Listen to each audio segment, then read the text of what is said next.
رجالا كثيرا ونساء واتقوا الله الذي تساءلون به والأرحام إن الله كان عليكم رقيبا يا أيها الذين آمنوا اتقوا الله وقولوا قولا سديدا يصلح لكم أعمالكم ويغفر لكم ذنوبكم ومن يطع الله ورسوله فقد فاز فوزا عظيما أما بعد فإن خير الحديث كتاب الله وخير الهدي هدي محمد صلى الله عليه وسلم وشر الأمور محدثاتها وكل محدثة بدعة وكل بدعة ضلالة وكل ضلالة في النار وأعوذ بالله من الشيطان الرجيم بسم الله الرحمن الرحيم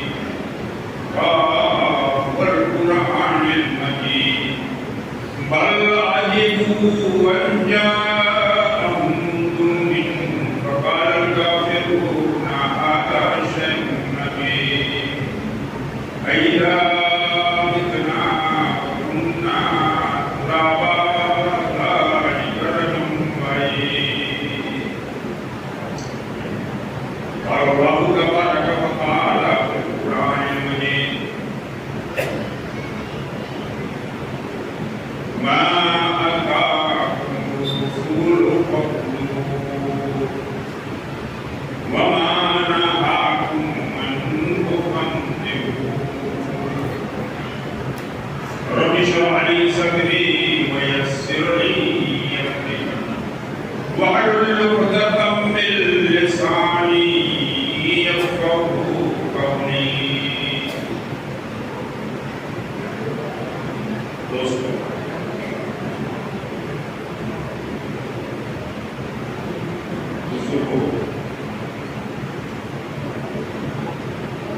دینی بھائیوں ماں اور بہنوں اور پیاروں خطبے کے بعد قرآن مجید کی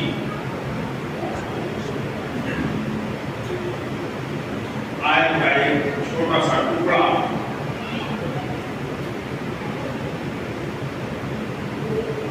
آپ کے سامنے پڑھا گیا ہے.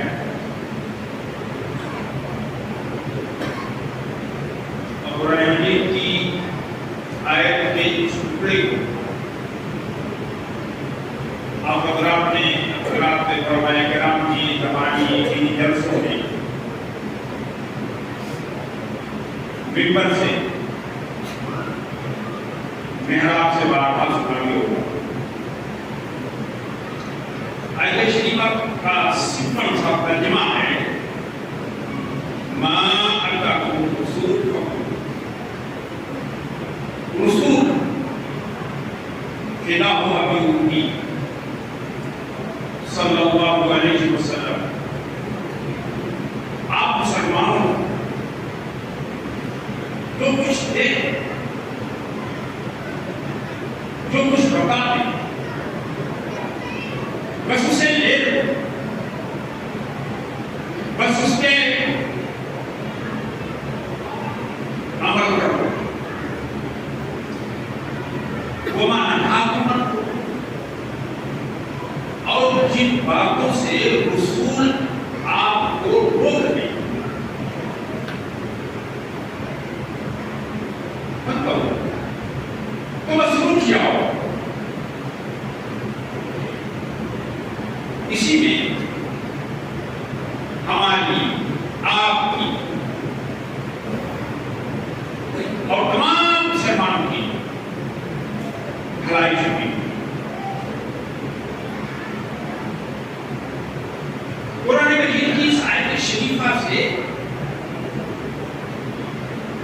ایک بات یہ بھی ثابت ہو گئی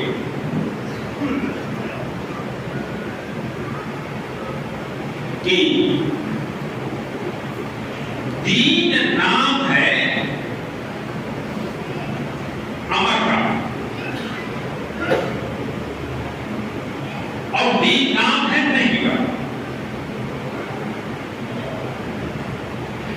جن باتوں کے کرنے کا حکم دے دیا جائے اسے کرو، یہی دین ہے، اور جن باتوں سے روک دیا جائے اس سے رک جاؤ، یہی دین ہے۔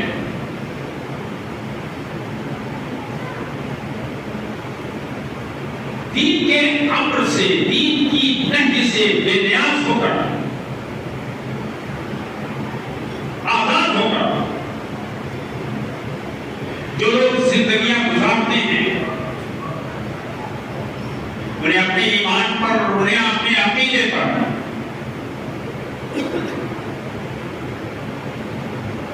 ازسر نو غور کرنے کی ضرورت ہے۔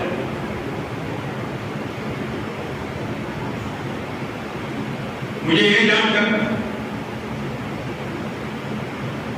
بے حد خوشی ہوئی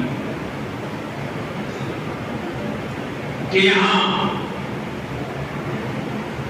جمعہ کی نماز کے لیے خواتین کی بھی حاضری ہوتی ہے۔ یہ بھی ماں اتاکم الرسول فخذوہ کے تحت ہے۔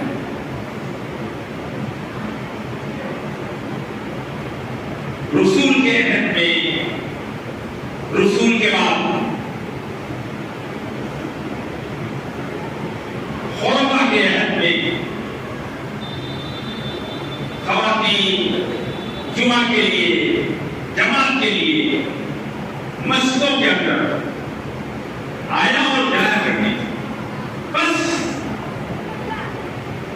رسول نے جو کچھ ہمیں بتلا دیا ہے اس پہ عمل کرنا ہے،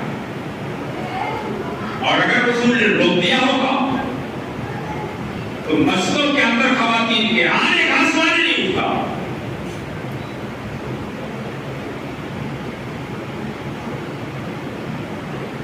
عیدین کے اندر خواتین کے پہنچنے کا سوال ہی نہیں اٹھتا۔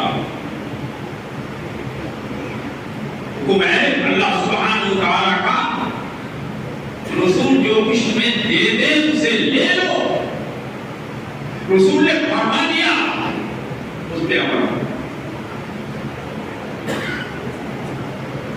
بعد میں جن لوگوں نے کہا کہ رسول کا زمانہ کچھ اور تھا، صحابہ کا زمانہ کچھ اور تھا، اور آج کا زمانہ کچھ اور ہے، یہ فتنوں کا عہد ہے، اور اپنی خواتین کو فتنوں میں ڈالنے سے بہتر ہے کہ انہیں گھروں ہی میں بند رکھا جائے، وہی ظہر کی نماز پڑھ رہی ہے۔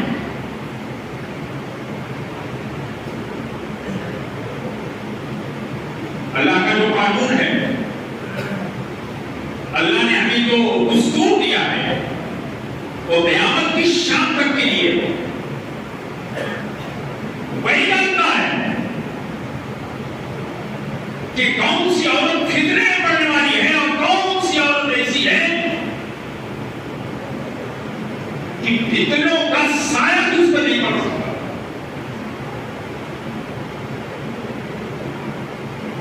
حافظ ابن عبدالبر رحمہ اللہ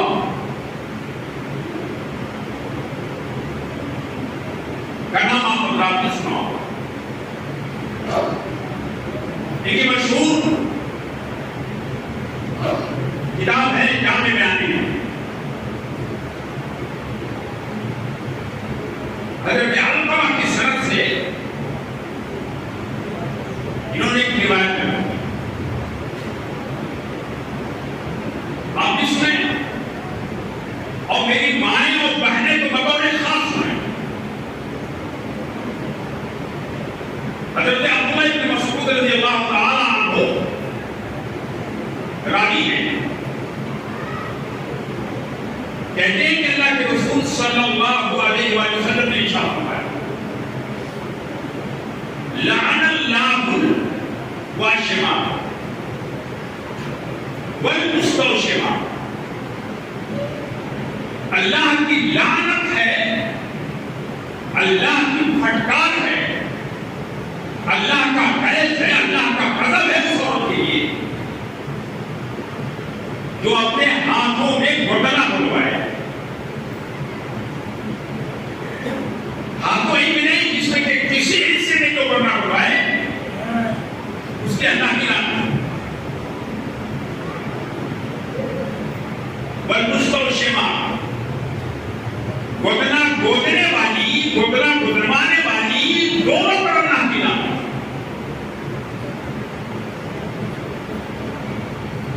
والمتنمصات، اور ان عورتوں پر بھی اللہ کی لعنت ہے، اور وہ عورتیں بھی اللہ کی رحمت سے دور ہیں جو عورتیں اپنے چہرے کے بالوں کو افزائش حسن کے لیے اپنے ہاتھوں سے نوچتی ہیں۔ رسول کے عہد میں عرب خواتین کا اسلام سے پہلے کلچر تھا، ان کا ایک مزاج تھا کہ وہ اپنے رخساروں پر، وہ اپنے گالوں پر اگے ہوئے نیچرل اور فطری باریک باریک بالوں کو برداشت نہیں کر پاتی اور اسے نوچ نوچ کر نکال دیا کرتے۔ مقصد یہ ہوتا تھا کہ بالوں کے ساتھ ہمارے گالوں کے حسن پر پڑتا ہے۔ میرے رسول نے بڑی شدت کے ساتھ خواتین کو ان کی اس عمل سے باز رہنے کا حکم دے دیا، اس لیے کہ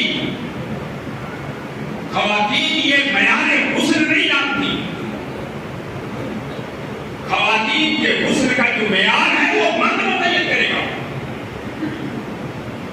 خواتین کے حسن کا جو اسٹینڈرڈ ہے وہ عورتیں اکثر نہیں متعین کریں گی بلکہ اس کو مردوں کی نگاہیں متعین کریں گی۔ رسول نے سختی کے ساتھ خواتین کو ان کی اس عمل سے روک دیا۔ اسی حدیث میں آگے ہے وَالْمُتَفَلِّجَاتِ لِلْحُسْنِ،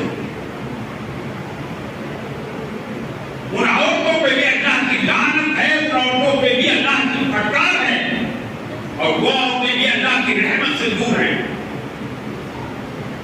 ان عورتوں کو بھی اللہ سبحانہ وتعالی محبت کی، شفقت کی نظر سے نہیں دیکھے گا جو اپنے دانتوں کو کے درمیان فاصلہ پیدا کرتی۔ عرب خواتین کا یہ بھی ایک مشہور عمل تھا کہ وہ اپنے دانتوں کے درمیان فاصلہ پیدا کر دیا کرتی۔ ان کا اپنا ذاتی خیال تھا کہ دانتوں کے اس فاصلے سے، دانتوں کی اس گہری سے دانتوں کا حسن جو ہے دوبارہ ہو جاتا ہے۔ میرے رسول نے ارشاد فرمایا فَالْمُتَفَلِّجَاتِ لِلْحُسْنِ، حسن کے لیے اللہ کی ترتیب کے دانتوں میں اگر خواتین فصل پیدا کرتی ہیں تو وہ اللہ کی لعنت کی مستحق بنے۔ آگے آپ نے ارشاد فرمایا المغیرات خلق اللہ، جو بھی خبر عورتیں اللہ کے بنائے ہوئے جسم کے اندر، اللہ کے بنائے ہوئے بالوں کے اندر، اللہ کے بنائے ہوئے گالوں کے اندر، اللہ کے بنائے ہوئے قد و قامت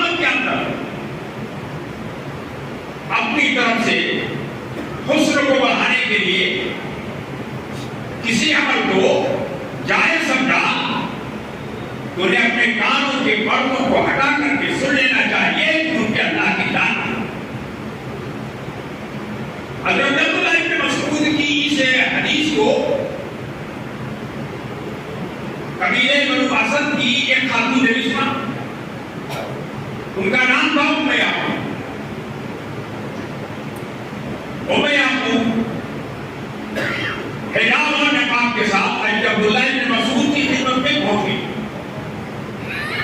میری ماں اور بہنوں ذرا غور سے سننا اور آپ حضرات بھی غور سے سننا، پہنچ گئی اور بڑے ادب کے ساتھ اور بڑے سلیقے کے ساتھ عرض کیا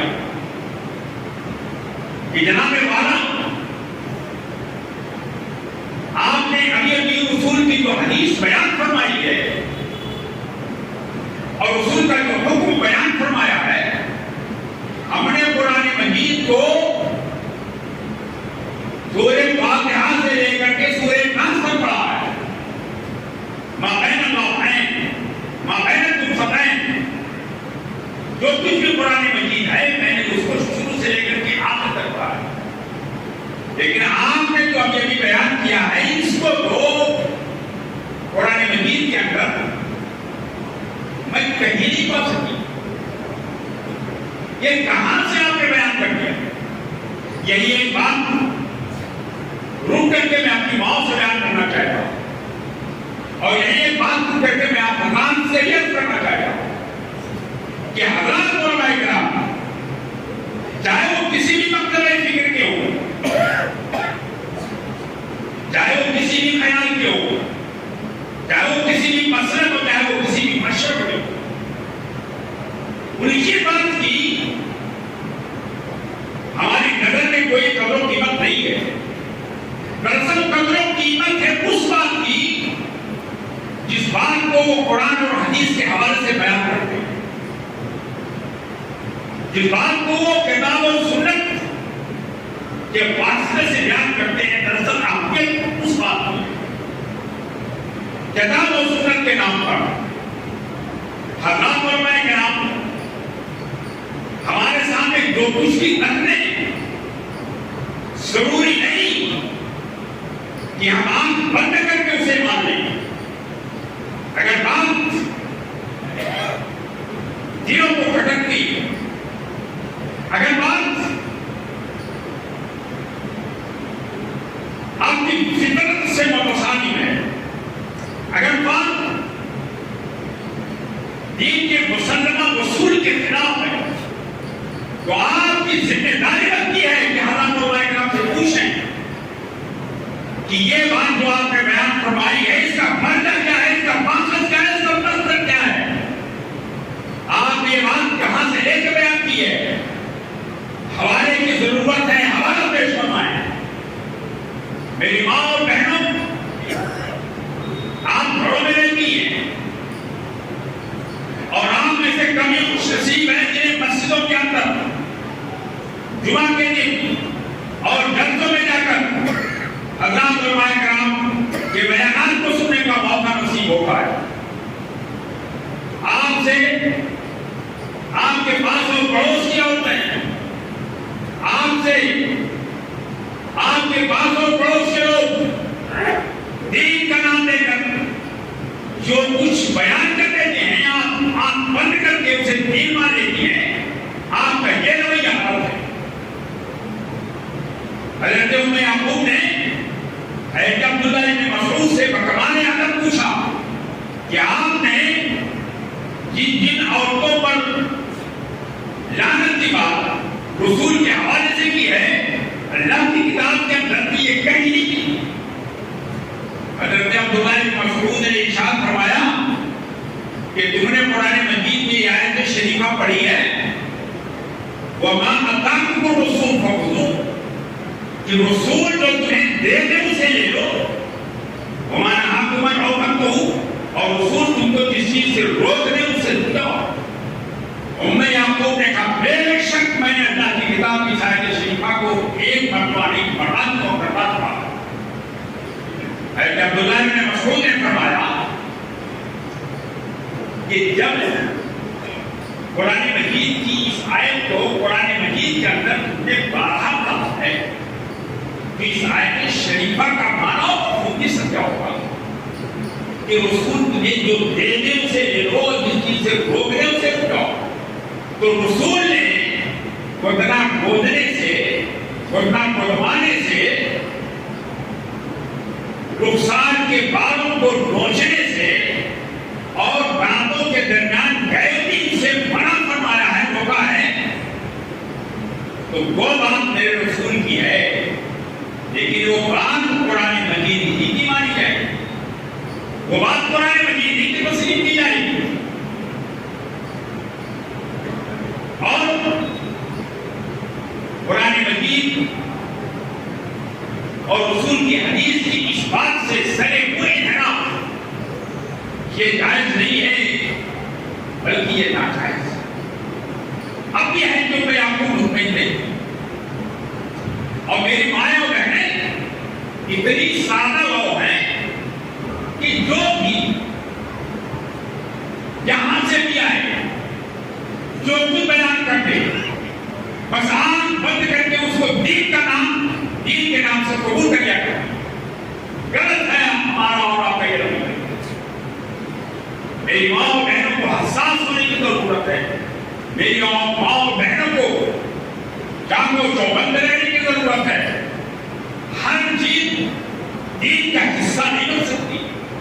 میں تو یہاں تک کہتا ہوں کہ ایک آدمی بہت اچھی باتیں کرتا ہے، ایک آدمی بہت بڑی باتیں کرتا ہے، ایسی باتیں کرتا ہے جیسے وہ کوثر و تسنیم میں دھلی دھلائی ہو، لیکن اس کی یہ ستھری اور نچلی بات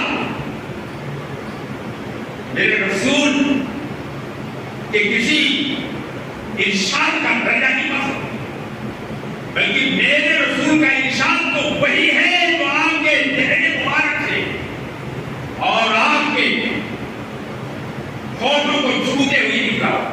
وہی بات میرے رسول کی اور وہی حجت ہے اور وہی دلیل ہے.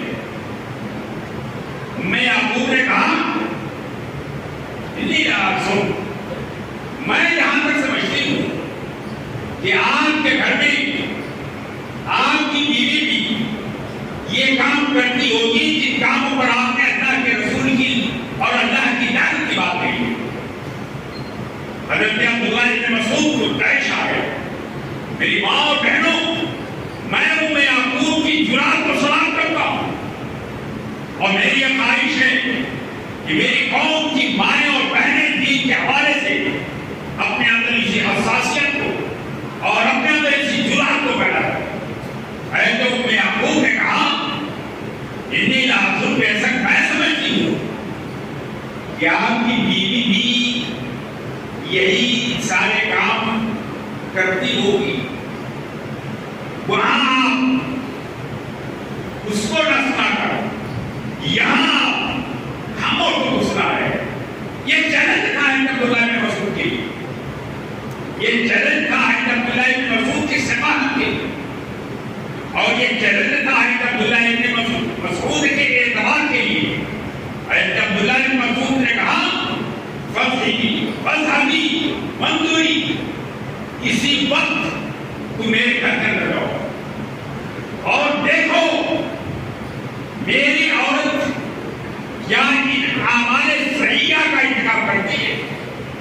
میں آپ کو یہی جرات دیکھو. عبداللہ بن مسعود کے گھر بھی گئی، ان کی بیوی سے ملی اور ان کی بیوی کو غور سے دیکھا.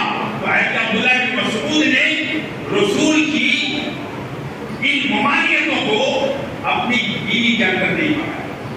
میں یعقوب کو رسول کی یہ ممانعت ہے عبداللہ بن مسعود کی بیوی کے اندر نہیں. اور لوٹ کے آئی تو وہ فرمایا کہ واقعی آپ کی اہلیہ صاحبہ ان تمام خرافات سے میں، ان تمام خرافات سے میں.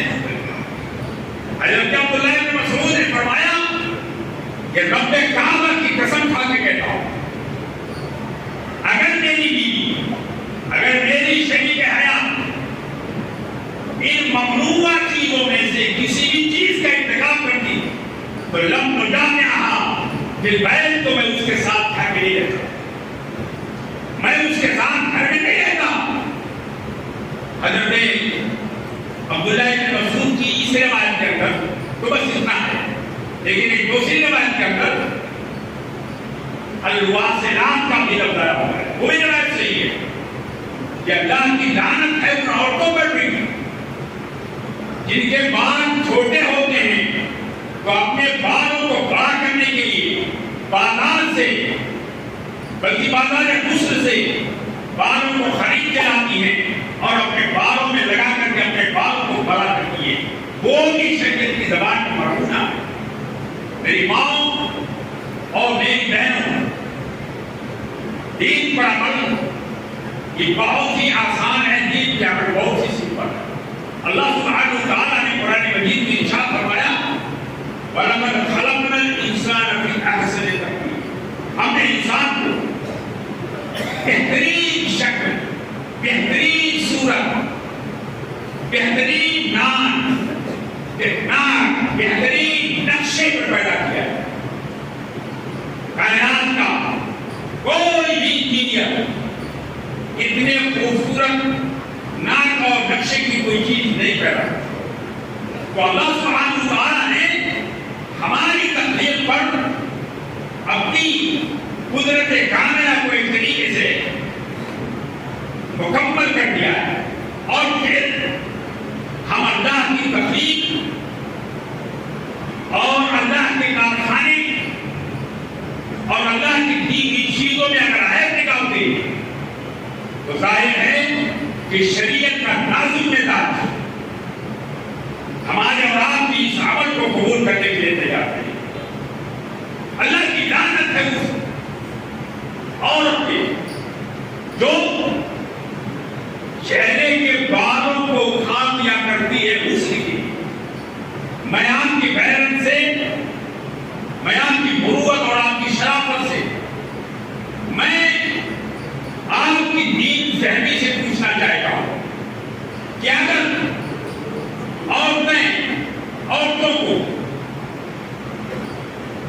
چہروں کے رویوں کو اکھاڑنے پر لعنت کی وعید سنائی گئی ہے تو ان مردوں کا کیا حال ہوگا، ان مردوں کا کیا حشر ہوگا جو اپنے چہروں کے ان بالوں کو جن بالوں کے اندر رجولیت چھپی ہوئی ہے اور جن بالوں کے اندر ایک مرد کی مردانگی چھپی ہوئی ہے اور جن بالوں کے اندر ایک مرد کی جرات چھپی ہوئی ہے اور جن بالوں کے اندر ایک مرد کی طاقت چھپی ہوئی ہے، اس کو سرے سے اس طرح کے ذریعہ یا سیف کے ریزر کے ذریعہ صاف کر دیتے ہوئے دکھانے رکھا ہے۔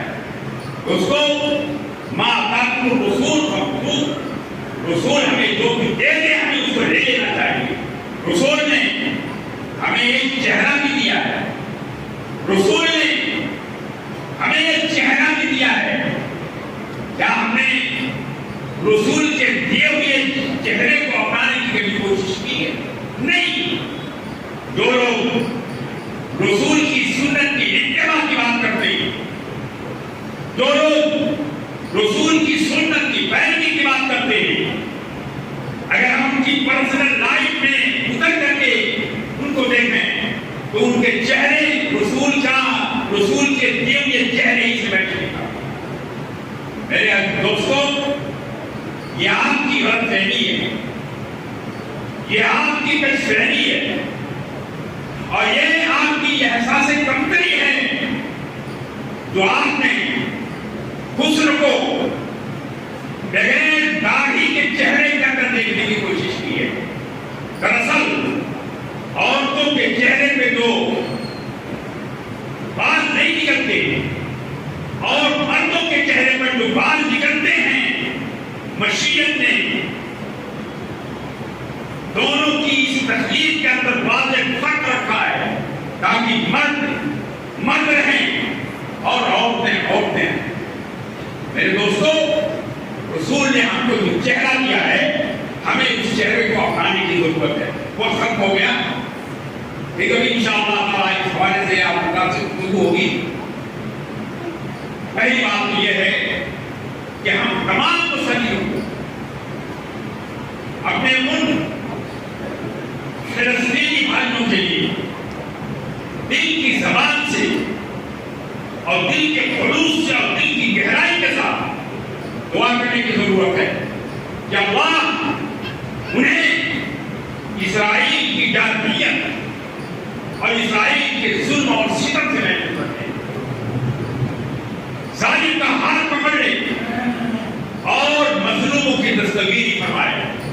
ہم مسلمانوں کے پاس جو اسرائیل سے دور، بہت دور سمندر پار رہتے ہیں، دعا کے علاوہ ہمارے اپنے دامن میں کوئی دوسری چیز نہیں ہے جس کا سوغات ہم انہیں پیش کر سکیں۔ اللہ ان کی خصوصی مدد فرمائے۔ دوسری بات یہ ہے